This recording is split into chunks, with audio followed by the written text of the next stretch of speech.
বন্ধুরা my YouTube channel দেখেন, এখান থেকে শুধু ভিডিওটা দেখুন, ভিউজ দেখুন, কত সুন্দর ভিউজ।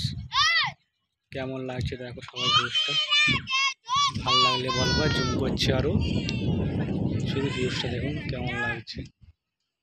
এগুলো বৃষ্টি পড়ে পুরো মানে কি বলবো তোমাদের, পুরো ডুবে গেছে। ওই ব্রিজটা বন্ধ হয়ে গেছে, ব্রিজটা এখন কাজ করে না, এখন বন্ধ হয়ে গেছে। দেখো পুরো বন্যা হয়ে গেছে। শুধু এইটুকু মধ্যে শুধু শহরটা মানে আছে, শুধু এইটুকু শহরটাই আছে, আর বাকি সব ডুবে গেছে তোমাদের। এই দেখুন আমাদের মানে ছেলে পিলে যারা এসছে ঘুরতে, এরা সব শুটিং করছে, ভিডিও করছে। ভালো লাগলে বলবো কেমন লাগছে। এই একটা পাহাড়, এখানে মানে কি বলবো তোমাদের, এখানে একদিন যাবো, তোমাদের দেখাবো সবাইকে পাহাড়টা। ঠিক আছে বন্ধুরা, চলো দেখো বন্ধুরা, পাহাড়টা কত উঁচুই আছে, আমরা শুধুই বন জঙ্গল দেখুন।